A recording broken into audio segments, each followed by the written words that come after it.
Hoy vamos a hablar de un tema muy interesante, pero al final, una mujer que me ayuda aquí, Tato.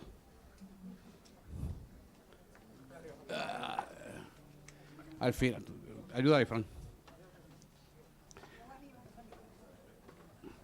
Porque al final vamos a estar hablando de la desintegración del alma y vamos a estar hablando por qué sucedió con el rey Saúl lo que sucedió. Y el tema es interesante porque se titula La idolatría de los creyentes. Y nosotros a veces, pues, de manera introductoria, sí quiero decirles que creemos que estamos bien, pero cuando hacemos un autoexamen reflexivo ante la palabra, que es el espejo de la verdad, encontramos que tenemos idolatría en nuestra vida. Y el resultado de eso, la palabra dice bien claramente, al final lo vamos a ver, que resulta ser, vamos a pegarlo a la columna, ya mismo estamos en un templo más cómodo, más grande, ya verá. Es más, vamos a darle un aplauso al Señor haciendo asentamiento de esa verdad en nuestra vida. Y entonces quiero que lo analicemos porque a pesar de que esto es un relato que pasó en el Antiguo Testamento, tiene vigencia todavía en la actualidad con nosotros. Y podemos ver la idolatría como algo común y corriente en el mundo, pero verla en gente creyente es otra cosa. No debería ser. Entiendo que esto ocurre porque a veces carecemos del conocimiento de la verdad. Y aunque leemos la palabra, muchas veces no profundizamos, no internalizamos, no analizamos y no aplicamos esa palabra a nuestra vida. La leemos muy superficialmente, nos es más fácil señalar los defectos del rey Saúl, pero nos es difícil ver los errores en nosotros. Entonces, señalarnos a nosotros mismos como que no está en el panorama. Porque es más fácil mirar hacia afuera que mirar hacia adentro. Y entonces, esta mañana precisamente el tema que Dios nos quiere traer, cuésteme, créanme, no fue un tema fácil para yo poderlo analizar, porque lo primero cuando Él me da el tema es verme a mí adentro. Así que me llevé 3 días analizando esto con mucho cuidado. ¿Por qué? Porque yo no puedo pararme aquí si lo que yo le digo a usted, ya yo lo procesé. Ese es el sistema del púlpito, por eso cualquiera no puede venir aquí a predicar. Y esto es importante, no solamente tener conocimiento amplio de la palabra, sino que la aplicó aquí adentro, la procesó, la digirió, la aplicó, pasó la prueba, dale ahora. Así es el mambo. Y prepárese porque si pasa conmigo va a pasar con usted. No se equivoque con eso. Eso no es para acá nada más. Acuérdese que esto hace así y viene 3 para acá. Amén. Bueno, pues empezaba por decir que es fácil ver en el mundo la idolatría, pero es difícil ver que en la iglesia de Cristo eso esté pasando. Y es porque hay que analizar esto en la profundidad y hay que autoanalizarse a través del Espíritu Santo que opera en nosotros. La premisa introductoria para esto está en Santiago 4, capítulo 4, versículos 4 al 5. Quiero que nos pongamos en pie y después vamos a leer el relato de Samuel. Pero vamos a ir, las pizarras electrónicas están puestas. Santiago 4, capítulo 4, versículo 5. Santiago 4, 5.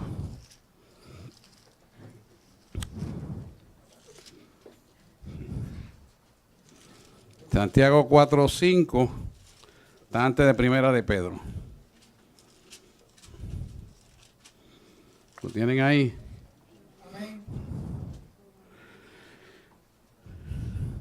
Lo tenemos ahí, en la pizarra electrónica están, si se les quedó la Biblia.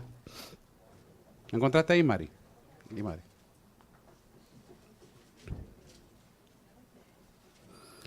Capítulo 4 de Santiago, versículos 4 y versículo 5.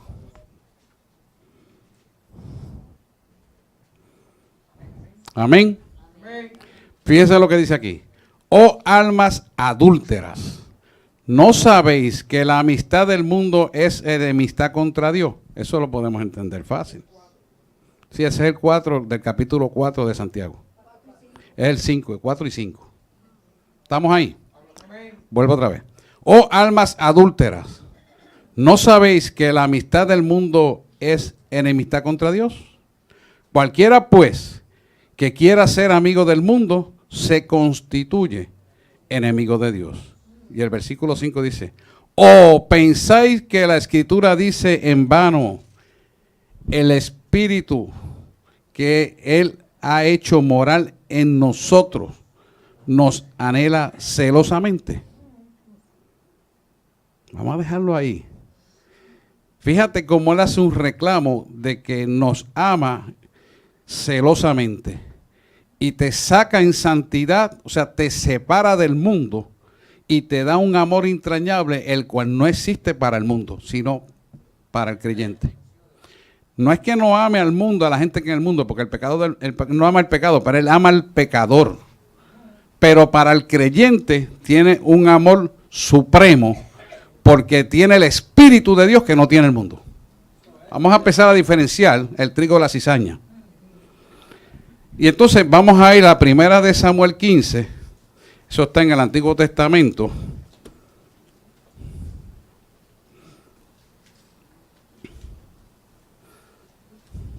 Primera de Samuel 15, 1 al 11. Vamos a buscarlo aquí, lo tienen en la pizarra electrónica también.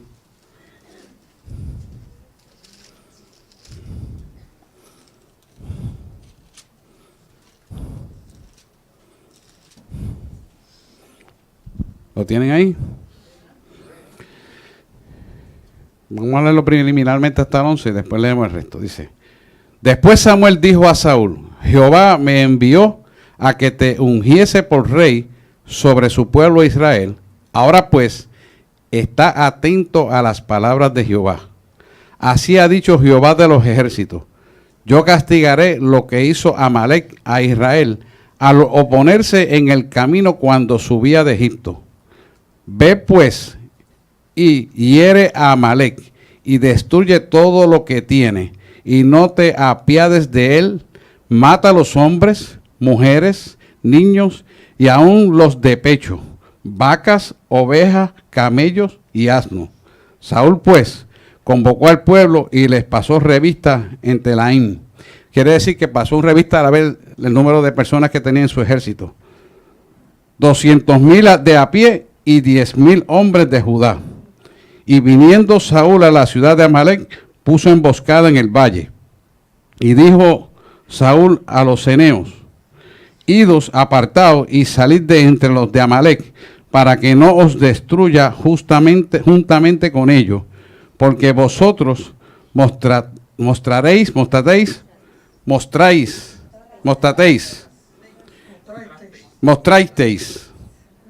misericordia, mostrasteis, o sea, has demostrado, mostrasteis. Oye, un silencio, quiero aclarar la palabra. Quiere decir que demostraron que tenían piedad por el pueblo de Israel, porque los ceneos originalmente provenían del que fue suegro de Moisés, de Jafet y Jetro. Por lo tanto, Jetro provenía de esta gente que él sacó aparte, porque era de la estirpe de Moisés. Sigo. Juntamente con ellos, porque vosotros mostrasteis misericordia a todos los hijos de Israel cuando subían de Egipto, y se apartaron de los ceneos de entre los hijos de Amalec, o sea, obedecieron. Y Saúl derrotó a los amalecitas desde Ávila hasta llegar a Shur, que está al oriente de Egipto, y tomó vivo a Agag, rey de Amalec, pero a todo el pueblo mató a filo de espada. Y Saúl y el pueblo perdonaron a Agag y lo mejor de las ovejas y del ganado mayor, de los animales engordados, de los carneros y de todo lo bueno, y no quisieron destruir, mas todo lo que era vil y despreciable destruyeron. O sea que eso es juicio de hombre. Y el 11 dice, y vino palabra de Jehová a Samuel diciendo, me pesa haber puesto por rey a Saúl, porque se ha vuelto en pos de mí, y no ha cumplido mis palabras, Y se apesadumbró Samuel, sacerdote Samuel, y clamó a Jehová toda aquella noche. Más adelante vamos a leer unos versículos más. Deja la Biblia abierta ahí. Pero vamos a pedir que el Señor nos muestre por su palabra qué nos quiere enseñar. Padre, en el nombre de Jesús oramos, pidiendo que tú nos traigas, Señor, conocimiento y discernimiento, sabiduría y entendimiento para plasmar esta palabra en nuestro ser, de tal manera que nuestra alma sea limpiada, sanada, restaurada y reconciliada contigo. De tal manera que respondamos al propósito para el cual tú nos llamaste a vivir en este día y en esta hora. En el nombre de Jesús. Amén, amén y amén. Pueden sentarse, por favor. Teniendo de base lo que dice Santiago 4, capítulo 4, versículos 4 al 5, veamos que es un Dios celoso y que ese celo es para nuestro bien, porque es el camino de salvación y es el camino de vida eterna que Él quiere para cada uno de nosotros. Como hemos leído en el relato, Saúl recibió una orden directa del que lo puso rey en Israel a él, para que cumpliera contra Amalek lo que tenía que hacer. O sea que le dio una orden directa y clara. No había confusión de que tenía que hacerlo como está escrito ahí. La cual era una destrucción total y por completo de todos los amalecitas. No de algunos y otras no, sino de todo lo que ya existía. Hasta los niños, los animales y los niños quemaban. Y quiero traer la colación esta porque no hace mucho tiempo un estudiante de teología me preguntó, no voy a decir la universidad que no viene al traste, y me preguntó cómo es posible que Dios en el Antiguo Testamento fuera tan exageradamente violento como para matar los niños que maman. Y yo me le quedé mirando porque esta pregunta como que tiene doble intención. Y yo le digo, ¿realmente tú quieres saber la pregunta? Sí. Pues hay que empezar por ti, porque no alcanza siquiera al tete del biberón de Dios. Primero, la pregunta desafiante a la autoridad de Cristo no se hace de esa manera. Y segundo, se trata de entender y confiar en fe, no de cuestionar, indagar e intrigar delante de estos muchachitos que se están formando, futuros pastores, con tu pregunta, que eres de cuarto año. Así que te voy a contestar.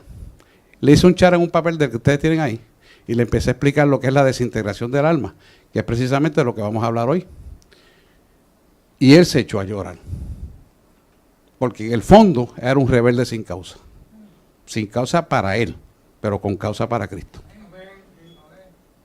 Por eso es que es importante entender, y lo dejo saber porque sé que estamos grabando por internet, que llegar a estudiar teología para ser pastor tiene que ser un llamado, no una profesión. El que se crea que viene por profesión buscando dinero y sueldo está bien equivocado. Porque a los llamados no responden a dinero ni a sueldo, ni fama ni fortuna. Esas son las cosas del mundo. No es que usted no le den algo y ofrenda y muy bueno, y hay que hacerlo y es necesario, porque usted vive. Pero no venga mirando eso, porque el que viene mirando eso está en el mundo. Y esos rebeldes sin causa están en eso. Así que aprovecho esto para aprendizaje, porque todos tenemos que aprender. Nadie se la sabe todo, el que se la sabe todo es Dios. Así que Dios le dice a Saúl, mira, tengo que hacer una venganza contra Amalek porque se había opuesto a Israel cuando venían de Egipto. Y cuando usted analiza, busque en la Biblia ahí el versículo 7 y 9, te explica el gran error. Y vamos a ver las respuestas de ese error en el versículo 10 y 11. Vamos al capítulo 15, versículos 7 y 9, que les voy a leer. De lo mismo que acabamos de leer. De Samuel. Primera de Samuel. Mira el 7 dice, Saúl derrotó a los amalecitas desde Ávila hasta llegar a Shur, que está al oriente de Egipto, o sea, los barrios completos. Entonces, el 8 te dice, y tomó vivo a Agag, rey de Amalek, pero todo el pueblo mató a filo de espada. Y Saúl y el pueblo perdonaron a Agag, o sea, mató al pueblo, perdonó al rey Agag, y a lo mejor de las ovejas también las perdonó. También perdonó el ganado mayor, y de los animales engordados, de los carneros, y de todo lo bueno. Fíjate que dice él, de todo lo bueno. ¿Quién está escribiendo ahí? El hombre, ¿verdad? Y no lo quisieron destruir, mas todo lo que era vil y despreciable, según el hombre, lo destruyeron. O sea que cuando tú analizas bien, te das cuenta cuán mal estaba Saúl. Fíjate el versículo 10 y 11 dice, y vino palabra de Jehová a Samuel, que es el sacerdote, diciendo, me pesa haber puesto por rey a Saúl, porque se ha vuelto en pos de mí. O sea, el que él nombró rey de Israel se ha vuelto contra Dios, que fue quien lo nombró a él, rey. Y no ha cumplido mis palabras. Y se apesadumbró Samuel y clamó a Jehová toda aquella noche. Fíjense lo importante que es el escuchar la voz de Dios y obedecer. Vemos aquí que Saúl abiertamente no le dio la adoración y no obedeció a Dios como era menester, como era necesario. Por lo tanto, no fue fiel a Dios, quien lo había constituido rey de Israel. Y nosotros tenemos que empezar a mirar esto desde la perspectiva que hemos sido creados a imagen y semejanza de Él. Y que Él guía nuestros pasos. ¿Por qué hablo esto? Porque nosotros tenemos que ver que a Dios se le da el 100% de todo. O sea, cuando Él te dice, hazlo de esta manera, y tú lo haces de una manera que te es más fácil, o te sientes pena, o te da compasión, o te entran las emociones contrarias a lo que Dios te manda, entonces no empiezas a cumplir tu vida, los mandatos de Dios 100%. ¿Y qué va a pasar entonces? Lo que le pasó a Saúl. Saúl desobedeció parcialmente, y desobedecer parcialmente o poca cantidad o mucha es igual a desobediencia. Y la desobediencia parcial es desobediencia completa. ¿Por qué? Porque no le das el primer lugar a Dios en adoración como es debido. O sea, cuando Él te dio a ti el poder de la resurrección, que lo hablamos el domingo de resurrección, Él no te dio las piernas, la mitad del cuerpo, la mitad de un ojo, te lo dio todo. ¿Para qué? Para hacer un depósito completo en ti de todo. Poder y autoridad. Y salvación y vida eterna. Y salud en bendición completa. O sea, Él no te lo da incompleto. El problema de esto es que nosotros lo queremos completo, pero no nos damos completo. No obedecemos completo. Obedecemos a media. ¿Por qué? Porque ponemos las emociones, el intelecto, los deseos de la carne, se interponen y a veces le permitimos que eso domine en las cosas que Dios nos manda hacer. Y es una tendencia que nosotros tenemos que vencer, porque en la carne habita el gen del pecado, que está dentro de la constitución del DNA celular del cuerpo. Y eso domina a través del intelecto. Por eso nosotros tenemos que vencer en el espíritu y obedecer. Cuando ese muchacho de teología me cuestionaba, en el fondo yo lo tuve que llevar a lo que les dije originalmente. ¿Por qué? Porque él no tiene una conciencia clara de una sanidad interior para poder realizarse como futuro pastor. Y eso es lo que estamos teniendo, gente que maltrata a las iglesias. Hay más apartados que gente creyente. Quiere decir que si esos no estuvieran apartados, Puerto Rico prácticamente completo fuera creyente. El detalle está en eso que vamos a estar hablando, porque hay una desintegración del alma, lo cual la gente no se dan cuenta a causa del pecado. Y saborean y degustan el pecado y persisten e insisten en que creen tener razón porque no se dan cuenta del pecado. Porque están ciegos a la verdad. Lo vamos a ver ya mismo. Y esto es lo que le pasó a Saúl. Fíjese que cuando viene el profeta Samuel, lo confronta, lo vamos a leer en los versículos 22 y 23. Por eso le dije, deje la Biblia abierta. Y usted va a ver cómo él puede justificar el pecado. Y cuando el profeta Samuel lo confronta, el versículo 22 y 23, dice, y Samuel dijo, se complace Jehová tanto en los holocaustos y víctimas, como en que obedezcas las palabras de Jehová. Como en que obedezcas las palabras de Jehová. Porque, y entonces fíjese lo que dice aquí, porque como pecado de adivinación es la rebelión. Y como ídolos e idolatría la obstinación, por cuanto tú desechaste la palabra de Jehová, Él también te ha desechado para que no seas rey.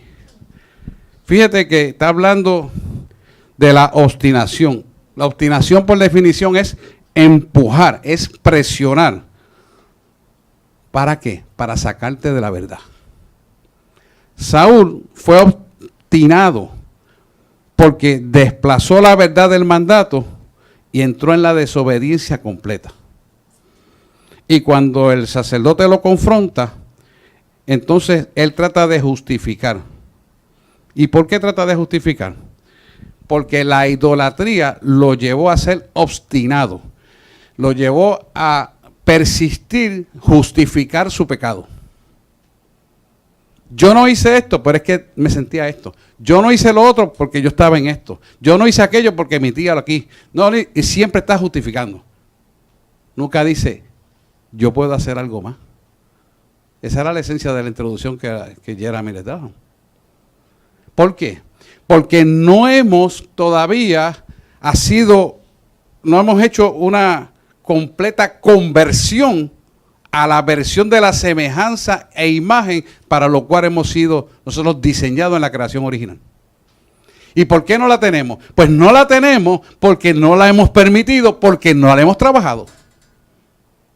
Es más fácil mirar hacia afuera el defecto del otro y es difícil mirarse hacia adentro. Y mucho más difícil es aplicárselo. Y mucho más difícil de aplicárselo es vivirlo.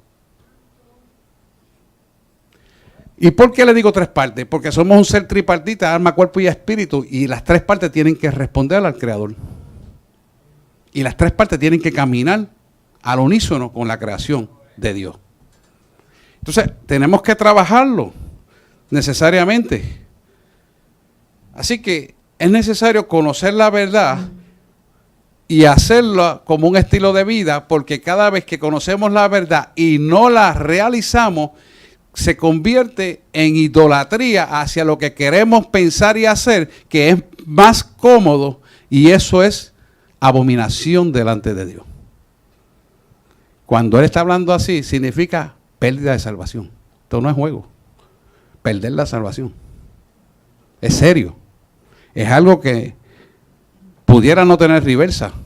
Pudiera llegar hasta el punto de point of no return, como está en la pista en los aviones, que te desboca y no hay manera de pararlo. Ahora bien, vamos a analizar por qué la voluntad de Saúl y los deseos y anhelos fueron por encima de los de Dios cuando él era un líder y un rey de Israel. Tenemos que analizar que un ídolo y la idolatría es lo mismo. Ídolo es algo que usted pone por encima de Dios en su vida. Puede ser un concepto, puede ser una persona, puede ser cualquier cosa que exista en el mundo que usted decida ponerlo sobre Dios. Y esta vez no son estatuillas, no son altares, no son santos de yeso o de madera, sino son cosas que están en nuestra alma, que existen como una realidad y de un momento a otro adquieren poder para dominar su voluntad. Y a veces lo hacemos tan automáticamente que no nos damos cuenta. ¿Te ha oído decir por ahí que la sangre pesa más que cualquier cosa? Eso es un ídolo. ¿Por qué? Porque si un hijo suyo se sale del camino, usted no se tiene que salir del camino. Ir tras él para evangelizarlo. Eso es un disparate. Porque usted está entonces no creyendo en Dios, que estando donde usted está, Dios puede hacer el trabajo con su hijo que pueda estar a distancia. Y entonces eso constituye una idolatría y Dios no trabaja con la idolatría. Lo deja solo hasta que usted salga del error. Y lo hizo con Saúl. Así que Saúl no le dio la adoración debida y entró en la desobediencia que Dios revela a través de su palabra. Escuche, esta conducta lleva a Saúl a cambiar en su vida los valores reales que vienen formándose en el inconsciente, en la parte almática, y son sustituidos por las cosas que a él le gusta. ¿Qué va a pasar aquí? Entra en lo que se llama una desintegración del alma. Por eso es que dice más adelante, el profeta dice, neciamente has pensado y has actuado cosas que nunca debió hacer. Y el resultado trágico de Saúl hizo que se llenara de maldad. Le voy a señalar esto antes de entrar ahí. se llenara de maldad, se volvió celoso, muy celoso, porque los celos vienen de la inseguridad, porque no tiene fe en el Dios que lo puso ahí. Y ese celo se manifiesta contra los hijos de Dios. Además de eso, vemos que ataca rencorosamente a todos los hijos de Dios. Y como si esa fuera poco, termina consultando a una bruja en lugar de a Dios, quien verdaderamente lo puso por rey. Mira lo que pasa aquí. Nosotros tenemos aquí la parte almática, donde están todas nuestras emociones, que son verdaderamente las emociones que afloran a tu mente al momento de tomar decisiones. Esas emociones son las que te van a guiar a ti hacia lo que tú vas a hacer en el momento determinado. Pero ¿qué pasa? Si tú eres creyente, tú necesitas que esas emociones hayan sido redimidas. A ver si prende con esto. Aquí. Gracias, Tato. Esas emociones han sido redimidas. Si esas emociones han sido redimidas, pues entonces la ira, el coraje, la depresión, la frustración, la negatividad, la culpa, los miedos, no producen duda y tú no te adelantas a los acontecimientos que tienes que enfrentar en la vida, sino que tienes la suficientemente poderosa fe para creer conscientemente aquí que Dios puede cambiar tus circunstancias de vida, que Dios puede cambiar tu enfermedad, tus miedos, tus angustias, tus ansiedades, y todo esto que opera en el inconsciente, que trata de infiltrarse al consciente, no tiene lugar. ¿Pero qué pasó con Saúl? Saúl no estaba sano, prefirió hacerlo a su manera, y lo que era más bonito y lo que era más atractivo, lo dejó vivo, no cumplió con la palabra. ¿Por qué? Porque usó su intelecto. Al usar su intelecto dice, pero ¿cómo yo voy a matar a esa oveja que está tan bella? Y el rey me las otorgó, yo no lo voy a matar a él, porque es una persona buena, me lo entregó. Y yo sé que esto me va a venir bien, pero se olvidó que Dios le dijo que tenía que limpiarlo todo. Y lo dejó vivo. La pregunta del estudiante era, ¿y los niños quemaban también? Y la pregunta es, ¿por qué él lo autorizó? Eso mismo. Porque era la semilla del diablo. Y él tenía que acabar con la semilla del diablo. Ahora la pregunta que tenemos que hacer nosotros, ya que el ADN de nosotros tiene la semilla del pecado, ¿cómo yo estoy trabajando con la semilla del pecado que se manifiesta como rebelión en mi vida para no obedecer? Eso es lo que yo tengo que preguntarme. ¿Cómo yo voy a trabajar en mi vida esa semilla pecaminosa que quiera aflorar cuando las circunstancias me sacan de control? ¿A quién yo voy a mirar? ¿A quién yo voy a obedecer? ¿A quién yo le voy a creer? ¿Quién tiene razón para yo creerle o obedecerle? Entonces nos cuestionamos, no, pero que yo pienso esto, yo pienso lo otro, vienen voces extrañas de otro lado y dicen, que tú no debes hacer esto, tú tienes que hacer lo otro. Nadie tiene razón, el único que la tiene se llama Dios. Entonces, cuando nosotros nos orientamos con Dios, la respuesta que te va a venir te va a chocar en la mente. ¿Por qué? Porque no es una respuesta intelectual, no es una respuesta que tú puedas entender. Por eso yo siempre le digo, usted obedece a Dios y no se cuestiona. Se empecé por decir al estudiante, eres un rebelde sin causa. Por decir sin causa, pero la tienes, porque no has trabajado con tu vida. Y él abría los ojos como si yo estuviera hablando algo que fuera grandísimo. No es sencillo, pero si no lo trabajan, hermano, nunca lo vas a sanar. Porque tú puedes tener un doctorado en teología, pero si no eres sano, vas a dañar a la gente. Y lo digo abiertamente. Y si alguien tiene un doctorado, soy yo. Si no sana, no sirve. Y no sirves para servir. Y si no sirves para servir, no puedes estar. Así sencillo. Claro. Porque para dañar gente, de eso está el mundo hecho. No sirve. A lo mejor viene una persona que lo que tiene es tercer grado y es sano mentalmente y es útil. Alaba al rey si puede. Así es el mambo. Pero está sano. ¿Por qué? Porque se sometió, porque obedeció, porque se humilla todos los días delante de Dios, porque hace lo que Dios le dice y no cuestiona. Y ese es el que es. Por eso mismo, Saúl es sustituido por David. ¿Y qué tenía David? Ninguna de las cosas que tenía Saúl. Era chiquito, no tenía conocimiento, era el más débil de la casa, etcétera, etcétera. Todo lo que usted me quiera decir. Pero resulta que era el mejor. Porque de lo vil, de lo menesteroso, hago yo para avergonzar lo que era. Lo dice la palabra. Pero entonces, David se pudo someter a todo esto. Y cometió pecado porque era humano, pero lo reconocía y volvía y se enderezaba. A tal magnitud que fue perfeccionado a tal manera que la palabra dice que tenía un corazón semejante al del Creador. Fíjese en lo interesante que es esto. Saúl fue su alma desintegrada por los deseos personales y no pudo discernir entre obedecer a Dios y discernir entre sus gustos personales. O sea, él mezcló una cosa con la otra y cuando el profeta lo confronta, justifica el pecado. ¿No es acaso lo que pasa en el pueblo de Dios? No, yo hice esto por aquello. Por eso pues, nunca dice, es verdad, soy culpable, lo proceso y admito mi culpa, límpiame, como decía David. ¿Por qué? Porque cuando tú entras en ese proceso de conocimiento, de abrir tu corazón, de humillarte delante de Dios, de reconocer que somos polvo, que por misericordia tenemos forma, hablamos, podemos ver, pensar y actuar, nos damos cuenta que no somos nada sin Él. Por lo tanto, tenemos que rendirnos ante Él, porque Él tiene todo el poder para enseñarnos la verdad. Y solamente la verdad nos hace libres. No hay otra. Entonces, Saúl permitió que sus emociones en el inconsciente de su alma tomaran lugar en su intelecto para en el aquí y en el ahora, que es esta parte que está aquí, tomara lugar en su vida. Y él pudiera tomar unas decisiones equivocadas y justificarlas. Y así pasa con el pueblo de Dios.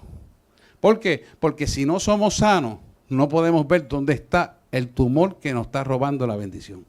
Si no somos sanos, no podemos ver la infección almática que nos está corroyendo por dentro y no está permitiendo que actuemos en la voluntad de Dios. No podemos ver cómo el mundo nos sustrae tiempo que lo tenemos que dedicar a Dios para que nos desarrollemos espiritualmente y el mundo, sea en el trabajo o en lo que sea, te succiona el tiempo. Y no tengo tiempo para hacer esto, pero tengo tiempo para hacer aquello. No tengo tiempo para hacer esto, pero tengo tiempo para hacer lo otro. Y no es que no hagamos las cosas que tenemos que hacer, es que nosotros tenemos que entender que hay una prioridad en la vida y todo lo tenemos que consultar con Dios. Y no hay que pasar por cosas dramáticas como las que yo tuve que pasar para entender esta verdad. ¿Por qué? Porque el que le está hablando fue tan cabezón como quizás lo ha sido usted. ¿Qué tuvo que hacer él? Permitir que yo tuviera una lesión en la cabeza, que me abrieran por aquí, por eso a veces me cuesta trabajo pronunciar la palabra, porque queda un poquito paralizado, estoy recuperando. Y eso no se terminará de recuperar, pero él lo permitió. Y eso me lo acordó cuando estaba leyendo la palabra, que la tuve 3 veces para podérsela leer bien, conociendo la palabra. ¿Para qué? Para que yo me acordara de su misericordia. Porque he sido cabezón. ¿Y por qué he sido cabezón? Porque yo no quería venir a pastorear. Pero ¿quién terminó ganando? ¿Y quién tiene la razón? ¿Y quién es el que lo hace todo? Ah, Mario, ¿verdad que sí? Es así. Y nosotros tenemos que entender que no hay que pasar por el problema de las dolencias, de las enfermedades, de las enseñanzas, de la angustia, sin sabores, antes de entrar al camino correcto. ¿Por qué no hacerlo de inicio? Y nos ahorramos tiempo, tenemos más salud, nos vamos a sentir mejor, nos vamos a poner más jóvenes. Pero por eso estoy aquí enseñándole esto. Yo quiero que usted atesore esto, porque si usted entiende esto, usted nunca le va a decir a Dios, mira, primero tengo esto, aquello y lo otro, antes de hacer lo que Dios le quiere enseñar, lo que Dios le dice que tiene que hacer. Porque la prioridad es Él en la vida. Una vez me dijo a mí, ocúpate de mis cosas, que yo me voy a ocupar de las tuyas. Y deja de preocuparte por las tuyas. Y me cerró en otra pregunta, que se la voy a decir. ¿Sabes tú cuántos cabellos de tu cabeza se cayeron hoy? ¿Puedes tú contestarme eso? Es humillante, hermano. No le puedo contestar. ¿Y por qué él hizo eso? Porque él tenía que decirme, mira, todo lo que las emociones te dictan, todo el intelecto que tú tengas, todas las emociones que no te conducen a mi verdad, tienes que sacarla de tu mente. Yo no lo voy a hacer por ti, lo tienes que hacer tú, por amor a mí. como yo morí por amor a ti. Cuando tú aprendas eso, cuando tú aprendas lo que es la cruz del Calvario, cuando tú sepas lo que es el sacrificio, entonces andarás humillado delante de mí. Y entonces, y únicamente entonces, verás mi gloria y mi poder. Pero de otra manera, jamás nunca lo vas a ver. Estoy hablando de español con gente entendida. Así es el mambo. Por eso es que nosotros tenemos que tener una actitud de humillación delante de Dios y una reverencia delante de Dios. Nunca jamás a mí se me puede ocurrir agarrar un celular antes, estando aquí dentro de la iglesia, dando un servicio. Nunca jamás a mí se me puede ocurrir, estando orando aquí, y ponerme a cuchichear ahí atrás. Nunca jamás en la vida a mí se me puede ocurrir faltarle a Dios de esa manera. Porque cuando tú conoces al Dios de la verdad, jamás nunca cometes tal errores. Podrás cometer otro por inocencia e ignorancia, pero una cosa tan garrafal como es la reverencia a Dios, que la tienes ante un jurado y un juez que está ahí, que son hombres de carne y hueso, pecadores igual que tú, como para Dios que es perfecto, que te ama, no la tienes. Hay que preguntarse por qué. ¿Por qué hacemos lo que hacemos? ¿Por qué no podemos penetrar en el poder de su presencia y vivir con Él continuamente? Hay que preguntarse por qué yo hago lo que hago y no obtengo lo que tengo que obtener. Y a veces hago lo que no quiero, más lo que debo no lo puedo hacer. Hay que preguntarse por qué. Cuando uno se introniza en esa forma poderosa, uno puede ver otra dimensión que no ha conocido en su vida.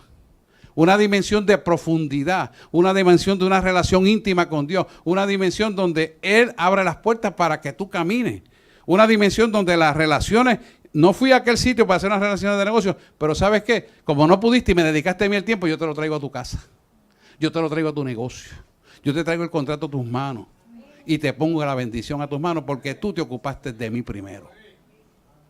Eso es lo que nos quiere enseñar.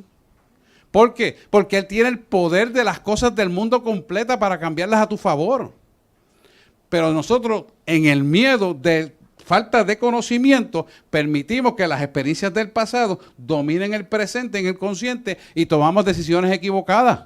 Porque no permitimos que Dios trabaje en nuestra vida. A veces, pero es que llevo orando tanto tiempo y no pasa nada. La pregunta no es que lleves orando, es que tú estás haciendo. Vives en santidad, le crees a Dios, has perseverado en la fe, hablas palabras del reino, o dices que estás orando y vas allá e insulta al vecino, o dices que estás orando y mientes allá. Entonces echa todo a perder, porque Dios lo está viendo todo. Y son cosas que tenemos que aprender porque perdemos las bendiciones nosotros mismos porque tenemos una idolatría cimentada en una rebelión de un concepto equivocado. ¿Qué es lo que pasó con Saúl? Y hablamos, no, que esto es el Antiguo Testamento. Que no. Quiero decirte algo. Los tiempos se repiten y el Antiguo Testamento es el espejo del Nuevo. Así que no te distancies mucho porque lo que pasó allá vuelve y se repite acá. De otra manera, pero es la misma cosa. Así que nosotros tenemos que analizar esto a la luz de la realidad. ¿Por qué estamos haciendo lo que hacemos? ¿Por qué mi vida espiritual no progresa? ¿Por qué yo no salgo del hoyo económico? ¿Por qué Dios no me trae a mí los grandes negocios que Él ha prometido en su palabra? ¿Por qué yo no estoy sano por completo? Y empezar a hacer una introspección de uno mismo para uno encontrar dónde está el error en uno. Porque el perfecto es Él. Él no se equivoca. Y ese autoanálisis reflexivo, con honestidad, con transparencia, con disposición de someterse a la voluntad del Padre, es lo que te va a traer la bendición, porque va a quitar toda la idolatría intelectual que has tenido en tu mente. Esa idolatría intelectual que es lo que te atapona a ti para que no sigas creciendo, te distrae en el mundo y tienes entonces la capacidad tranquilamente de decir, ¿sabes qué? Hoy no voy para la iglesia porque me voy a jugar caballo. ¿Cómo? Sí, pero si me pego, pastor, le voy a dar 40,000 pesos para que termine la construcción. ¿Puedes llegar a pensar tal disparate? Créame. que se ciegan tanto que pueden decir el disparate. Ahora la pregunta es, no es hacer muchas cosas, es hacer lo que Dios te dijo que hay que hacer. También ella lo dijo. ¿Pero por qué? Porque creemos que hacer muchas cosas resolvemos mucho y estamos descansando de que haga muchas cosas para Dios. Le decía yo el otro día a la convención de pastores, no es hacer muchas cosas, es hacer lo que Dios te mandó. No, pero hay que trabajar sin cesar. Te equivocaste. No, porque hay que gastarse para Dios. Más equivocado está. Tú crees que enfermo, con unas meninges irritadas porque no duermes, con coraje de las traiciones no procesadas, con el daño que te hace la gente y no rendir cuenta, te va a dar frutos apacibles de justicia. No lo puedes hacer porque eres un ser humano de carne y hueso. Y es algo que tenemos que analizar y muchas veces no lo vemos. Por eso que le estoy explicando, Saúl quedó totalmente cegado en su propia idolatría y quedó cegado a la verdad. ¿Qué sucede al creyente actual? Cuando tú escoges tus propios deseos, como le venía explicando, y los sustituyes por las cosas de Dios, quedas cegado, ciego por completo, y entras en desobediencia y no puedes ver la verdad. ¿Y qué sucede cuando no puedes ver la verdad? ¿Crees que Dios está del lado tuyo? Porque estás haciendo muchas cosas buenas para Dios. No estoy ganando muchas almas, la gente se está sanando, la gente está progresando, y tú dices, estoy haciendo muchas cosas buenas, y todo parece que está bien. La pregunta ¿es eso lo que Dios te mandó a hacer? ¿Por qué? Le decía yo, porque tú quieres mega extra iglesia, y yo no digo que sean malos, pero ¿cuál es la calidad de la gente que tú estás preparando? Si tiras un porcentaje, esta fue la última pregunta que le hice, ¿cuántos serían salvos? Y no es que tú vas a decir quién es salvo, porque eso hace Dios. Pero tú te preguntas, ¿cuántos son salvos de los 1.800 que tú tienes registrados? Esto lo sabe Dios. No. Tú le puedes preguntar a Él, porque eso determina tu calidad como pastor. Eso determina tu calidad como persona. Eso determina la rendición de cuentas de lo que tú estás haciendo a Él, que es el dueño de la iglesia, que no eres tú. Silencio sepulcral. Dios nos llama a capítulo. Porque al hacer muchas cosas, como le estaba diciendo Jeremy ahorita, crees que estás haciendo muchas cosas buenas y que Dios está a tu lado. Pero te quiero decir que Dios ve tu corazón y la mayor parte de las cosas que tú estás haciendo, las estás haciendo en tu intelecto para creerte o verte o desearte ver grande en lo que estás haciendo. Pero esto no se trata de números, se trata ni de cantidad, se trata de calidad. Calidad en el alma de las vidas. ¿Cómo ayudas tú a que las vidas puedan sanarse para que sean salvas? Es el detalle. Ahí es que tú tienes que entrar como pastor, ahí es que tú tienes que entrar como líder, ahí tienes que estar como siervo del Altísimo, ahí tienes que estar como persona responsable de tu hogar, de tu esposa y de tus hijos. ¿Por qué? Porque el enemigo te va a hacer que hagas muchas cosas, te va a entretener en muchas otras cosas para que tú no puedas ver la verdad de lo que él quiere que tú hagas. Y ahí te roba la oportunidad de tú verdaderamente entrar en la salvación que él quiere para las vidas que estén alrededor tuyo, la de tu familia, la de tu hogar, la de tus vecinos y todo lo que tú seas agente de influencia. Todos ustedes son agentes de influencia. Todos ustedes, lo menos que pueden pastorear su hogar y su familia. Y es un ejemplo que hay que dárselo claro para que ellos puedan ver esta verdad. Porque al fin y al cabo, cuando lleguemos al gran juicio del trono blanco, tendremos que responder qué fue lo que hicimos con lo que Él nos dio. Y cuando nos abran ese libro allá arriba, hermano, no vas a tener un abogado que te defienda, porque el que te abre el libro lo sabe todo. Es simplemente para que tú tomes conciencia de lo equivocado que estaba y entres a la realidad y sepas por qué vas a ir a tal sitio o cual sitio de acuerdo el juez determina. Se llama el gran juicio del trono blanco. Y todos pasaremos por ahí.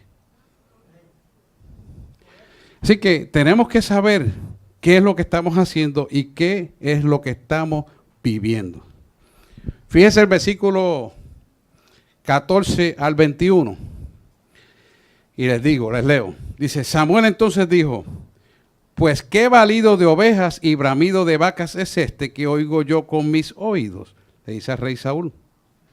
Y Saúl respondió, de Amalec los han traído, porque el pueblo perdonó lo mejor de las ovejas y de las vacas, para sacrificarlas a Jehová tu Dios, pero lo demás lo destruimos. Entonces dijo Samuel a Saúl, déjame declararte lo que Jehová me ha dicho esta noche. Y él le respondió, di. Y dijo Samuel, sacerdote, aunque eras pequeño en tus propios ojos, no has sido hecho jefe de las tribus de Israel, y Jehová te ha ungido por rey sobre Israel. Y Jehová te envió en misión y dijo, ve, destruye a los pecadores de Amalec y hazle guerra hasta que los acabe. ¿Por qué pues no has oído la voz de Jehová, sino que vuelto al botín has hecho lo malo ante los ojos de Jehová? Y Saúl respondió a Samuel, antes bien he obedecido la voz de Jehová y fui a la misión que Jehová me envió y he traído a Agag, rey de Amalec, y he destruido a los amalecitas. Oiga eso, obediencia parcial, que es desobediencia. Mas el pueblo tomó el botín, ovejas y vacas, y las primicias del anatema, para ofrecer sacrificios a Jehová tu Dios en Gilgal. O sea, que esto es una debilidad de carácter bien brutal. Y Samuel dijo, se complace Jehová tanto en los holocaustos y víctimas como el que obedece a las palabras de Jehová. Ciertamente el obedecer es mejor que los sacrificios. Y prestar atención que la grosura de los carneros. Y aquí viene la parte bien fuerte. Dice el 23, porque como pecado de adivinación es la rebelión, que esa fue la contestación que yo le di al estudiante, y como ídolos de idolatría es la obstinación, por cuanto tú desechaste la palabra de Jehová, él también te ha desechado para que no seas rey. O sea que le está diciendo, has permitido que tu voluntad esté por encima de mi voluntad cuando yo, Dios, soy el jefe y te nombré jefe. ¿Quién nos creó a nosotros? ¿Quién nos ciñe a nosotros? ¿Quién nos sustenta? Y ese es el problema, que no nos damos cuenta que el quien nos sustenta es Dios. Creemos que somos nosotros mismos porque trabajamos, producimos, creemos que tenemos toda la mano, tenemos relaciones para aquí y para allá, resolvemos. No, es Dios que en su misericordia permite estas cosas. Por eso tenemos que abrir nuestros ojos para ponernos en el sitio exacto que nos corresponde y ponerla en el sitial alto de Dios sobre nuestra vida. Eso nos va a ayudar a podernos situar en tiempo, en espacio, lo que somos, lo que seremos en la eternidad y hacia dónde vamos. Porque si no nos situamos en el punto correcto, vamos a partir de premisas falsas y la falsedad lleva a la rebelión y la rebelión al final es muerte. Porque es un pecado. Fíjense, la referencia está en el versículo 23, en el capítulo 15 de 1 de Samuel. Porque como pecado de adivinación es la rebelión, y como ídolos e idolatría la obstinación, por cuanto tú desechaste la palabra de Jehová, él también te ha desechado para que no seas rey. Cada vez que tú y yo desobedecemos la palabra, caemos en el mismo pecado. Cada vez que hacemos lo que nos da la gana, inventamos las razones y las justificaciones, estamos cayendo en el mismo pecado. Y yo puedo ver eso en el mundo, pero en la iglesia que conoce a Cristo, me choca, me molesta, me duele. ¿Por qué? Porque nosotros enseñamos palabras cristocéntricas. Nosotros aquí venimos a traer lo que Dios nos da. Y lo que Dios nos da es la sanidad del alma. Eso es lo que Dios quiere. Tenemos que sanar. Y discutía yo el otro día con la pastora esto que les voy a traer, que me gusta mucho, para que usted lo escriba. Si tú te acuestas herido, oye bien, si tú te acuestas herido, te vas a levantar enojado con Dios. Y si te acuestas enojado, te vas a levantar resentido con la persona y con Dios. Y si te acuestas resentido, te vas a levantar amargado. ¿Y sabe por qué ocurre esto? Porque no has obedecido la palabra de Dios. Efesios 4, 26 al 27 dice claramente: airaos, pero no pequéis, no se ponga el sol sobre vuestro enojo.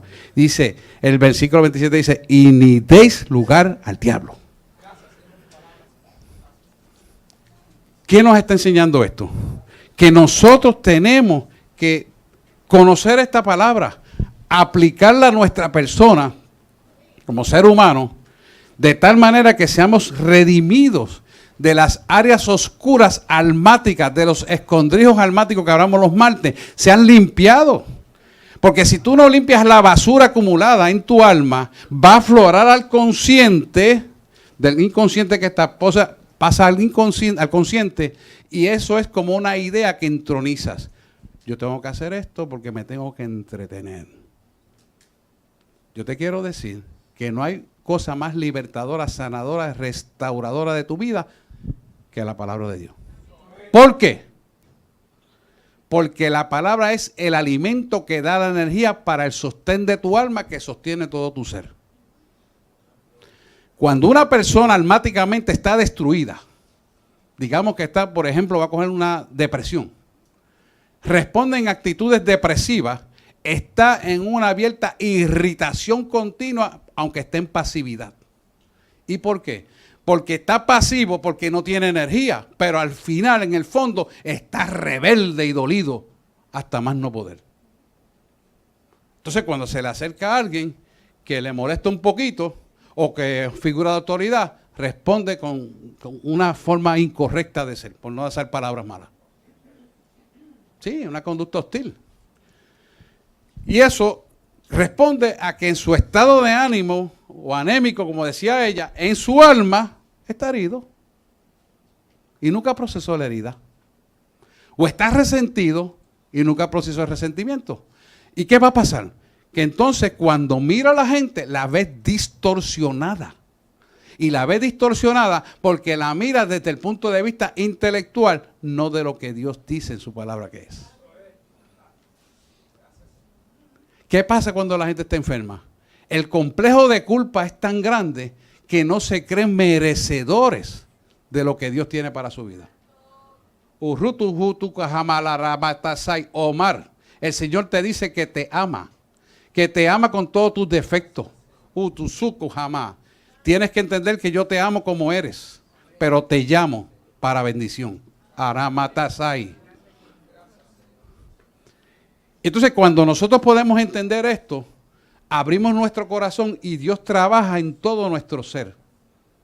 ¿Pero qué duele? Pues claro, porque el bisturí espiritual tiene que extirpar lo que no sirve. Y cuando a ti te arrancan algo de raíz para sanarte, tiene que doler. ¿No nos duele cuando crecemos? Claro que sí, porque las epífisis de los huesos se tienen que estirar y eso produce dolor. Pues también el crecimiento espiritual tiene que producir dolor, porque tiene que sacar unas raíces de amargura, unos resentimientos, unas heridas, unas cosas que te hicieron en el pasado sentir, que a veces vienen hasta del vientre de la madre. Las tiene que sacar, porque forman parte almática de tu ser, inherentemente viven contigo hasta que tú decidas permitirse lo que vivan contigo. Cuando tú las identificas y tú las decides entregar, entonces son extirpadas y quitadas. Mire, en Puerto Rico esto pasa mucho porque hay tantas madres divorciadas que tienen que asumir toda la responsabilidad de lo que el padre no le asumió. Y cuando viene el hijo mayor, a ese que le cae la responsabilidad, hello, Y ese es el que está dolido porque lleva la carga de todo el mundo que no se merecía. Pero como uno no puede escoger quién es el papá y la mamá, no lo puedes escoger, tienes que bregar con él. Pues hay que vivir. Yo no escogí quién era mi papá, ni mi mamá. Tuve que bregar con él. Y alaba. Porque de eso le puedo hablar yo. Lo demás lo puede escoger, eso sí. Pero quiero decirle, les pongo ese ejemplo para que usted se ubique de que tenemos la obligación de sanar. Tenemos la obligación de procesar lo que está dentro de nosotros mal. Porque es nuestro deber. Por eso él te dice en Efesios, no se ponga el sol sobre vuestro enojo, ni deis lugar al diablo. Cuando nosotros no procesamos esto, nos quedamos heridos, nos quedamos resentidos, nos quedamos amargados, le estamos permitiendo que las tinieblas invadan nuestro área inconsciente y conscientemente actuamos contrario a Dios. ¿Y cómo? Sí, y estoy bien, porque yo estoy justificado en lo que estoy haciendo y se cree que está bien. Y no estamos bien. No estamos bien. ¿Por qué no estamos bien? Porque no hemos limpiado nuestra alma y estamos viendo con un foco empañado.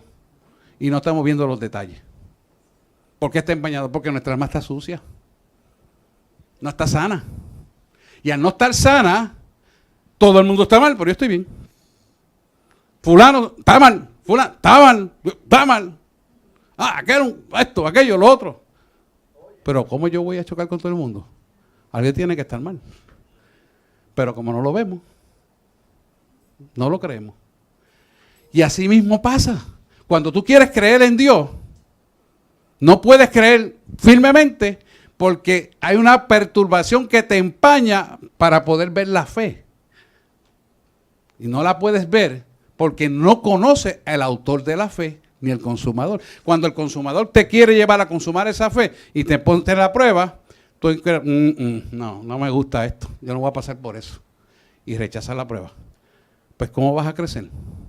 Si el alimento para crecer es la prueba en fe, para que tú puedas ver al Creador, tienes que limpiar esto completamente equivocado para que puedas crecer saludablemente. ¿Qué le hacemos nosotros a las matas para que crezcan? No le limpiamos el pastito que está malo, las hojitas que tienen que limpiárseles, los tallitos que están caídos, uno se los recorta, ¿verdad que sí? Le remueve la tierra, le echa abono, le da minerales, los abona, le echa agua, manantial de vida.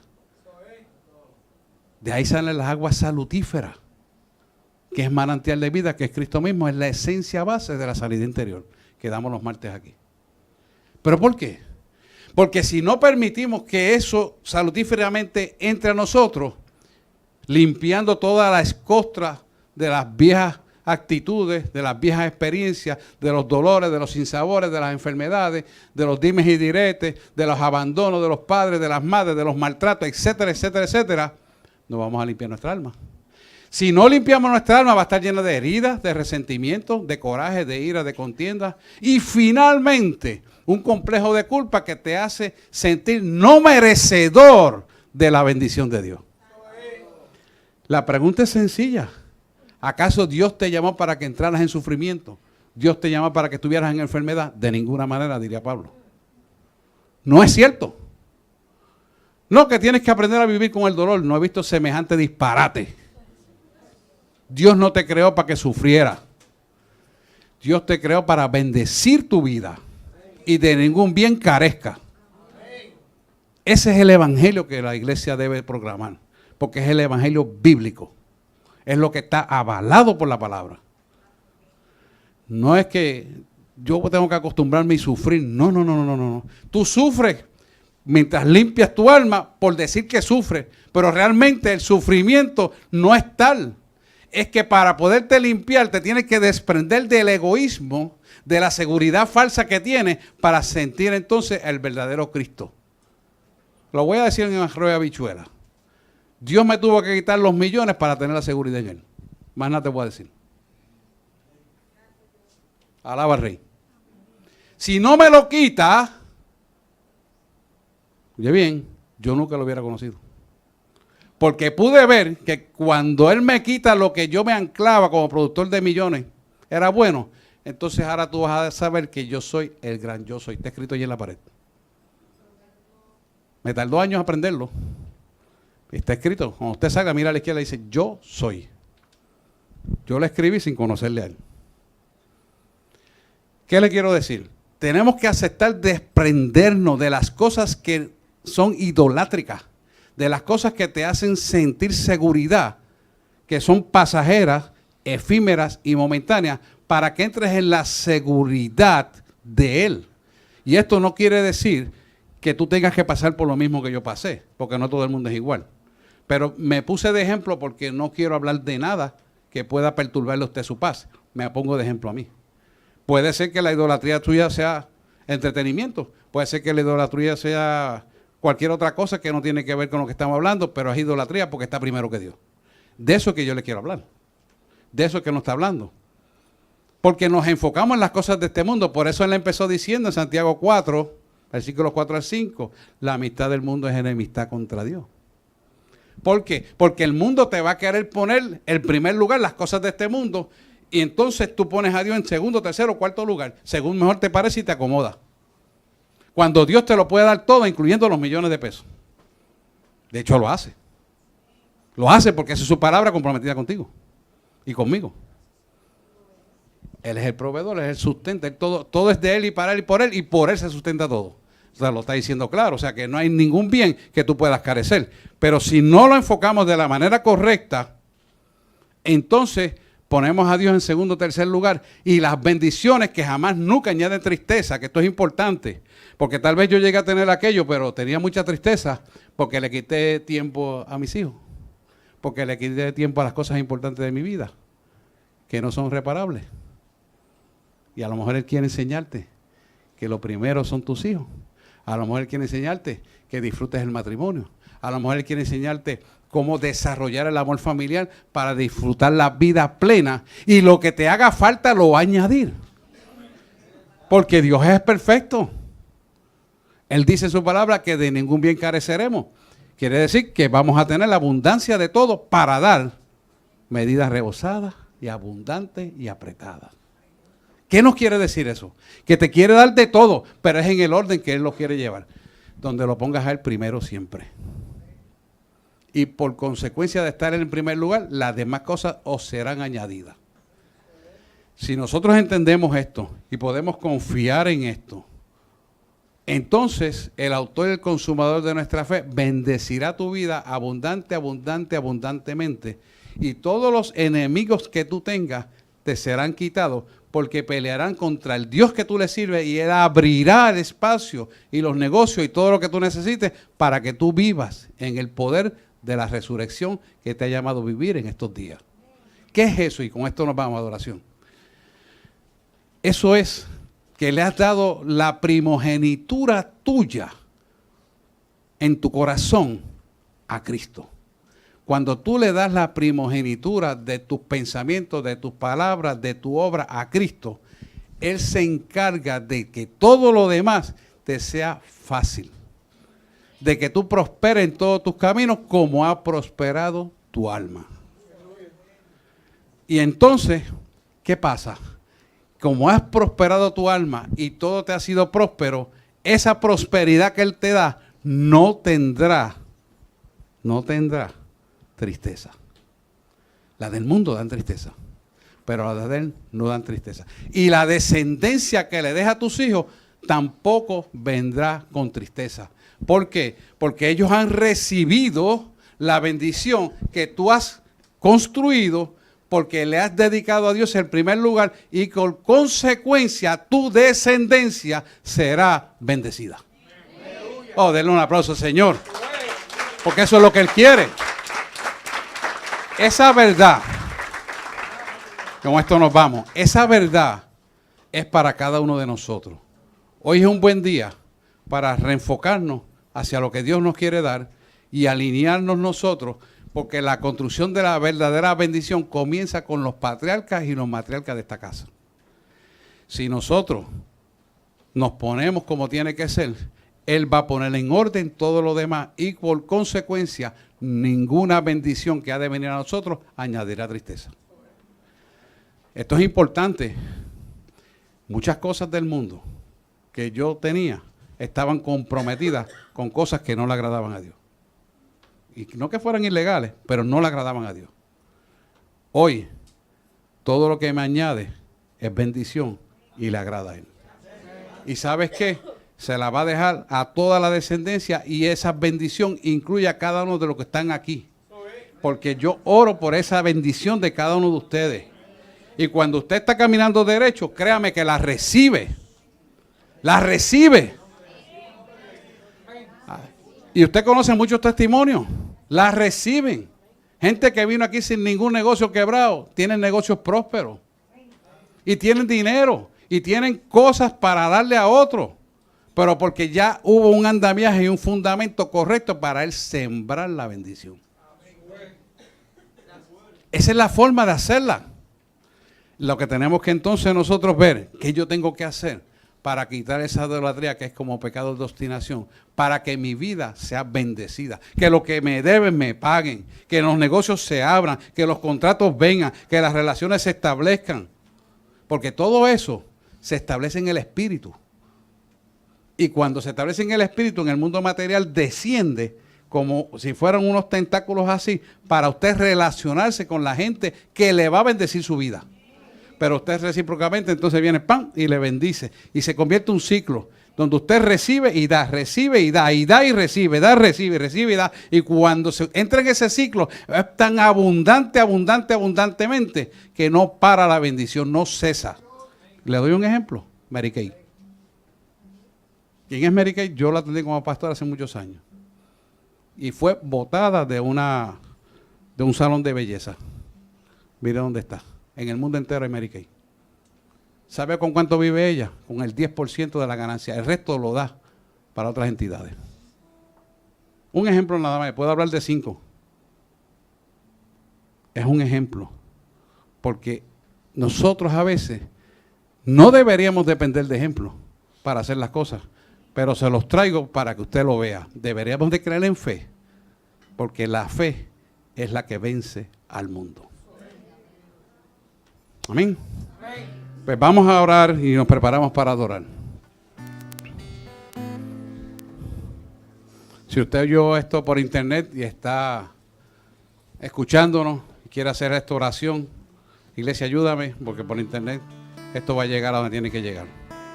Y ore conmigo y reciba esta bendición. Usted se está preguntando si eso es para usted. El que se está haciendo la pregunta es porque lo va a recibir. Así que haga esta oración de pacto con el Señor y ciertamente Dios le va a bendecir su vida. Repitan conmigo. Señor Jesús, en este momento te pedimos perdón por nuestros pecados, por nuestra idolatría. Y te pedimos, Señor, que pases hisopo limpio. Limpia mi alma. Blanquea más que la nieve y hazme libre. Hoy reconozco que debo reconciliarme contigo, intimar más contigo, de tal manera que así como Jesús fue uno con el Padre, yo también sea uno contigo. Rechazo el pecado de Saúl y entiendo que el profeta Samuel le habló como me habló a mí, te está hablando a ti, para que tú entiendas que tenemos que reconocer que nadie es libre de todos los pecados, que Jesús, Dios, no es mentiroso, donde dice, el que no tenga pecado le hace mentir, le hace mentir, y Dios no es mentiroso. Así que hoy entrego todos los pensamientos, todas las decisiones idolátricas, todas las actuaciones que van contra tu palabra, las quito de mi vida y pongo tu verdad en mi mente, en mi alma, en mi ser, y declaro que tú ocupas el primer lugar de mi vida.